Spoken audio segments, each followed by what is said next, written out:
इंसान का स्वभाव ही ऐसा है कि जो चीज़ उसे आसानी से मिल जाती है उसका कोई मोल ही नहीं करता। लेकिन जब वही चीज़ उसके हाथों से फिसलते फिसलते बचती है तब उसे उसका मोल समझ आता है। अब जीवन को ही ले लीजिए। जब व्यक्ति एक स्वस्थ जीवन जी रहा होता है तो धूम्रपान, शराब, लड़ाई झगड़े इन सब में पड़कर अपना बहुमूल्य जीवन बर्बाद करता रहता है। लेकिन जब वही व्यक्ति किसी बीमारी या हादसे के कारण मौत के मुंह में बच जाता है तब उसे एहसास होता है कि जीवन का असली अर्थ क्या है।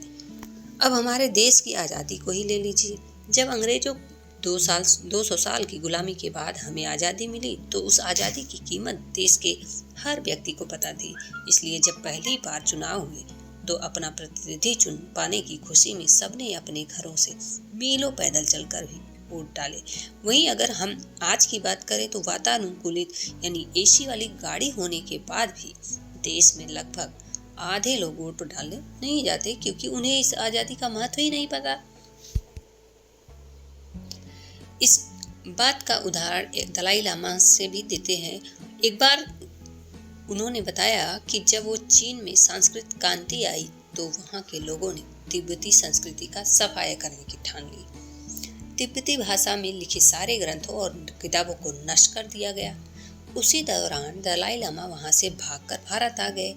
यहाँ आकर उन्होंने तिब्बती संस्कृति के बचे अंशों को संजोया और हर एक किताब को देखकर उन्हें जो खुशी महसूस हो रही थी वो उन्हें पहले कभी महसूस नहीं हुई।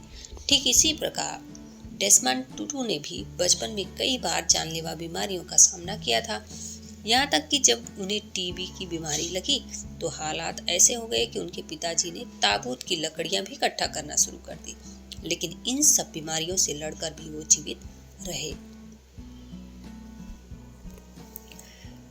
इन बीमारियों ने कई बार मौत से उनका सामना करवाया और मौत से हुई उनकी मुलाकातों ने उन्हें एक जीवंत इंसान बना दिया। इसलिए इसका मुख्य उद्देश्य ये समझाने का है कि जीवन बहुत बहुत बहुत बहुमूल्य है। इसके लिए जरूरी नहीं कि इसे खोकर ही इसकी कीमत समझी जाए। जो व्यक्ति इसकी कीमत समझ गया, समझो उसे ज़्यादा खुशकिस्मत कोई है ही नहीं।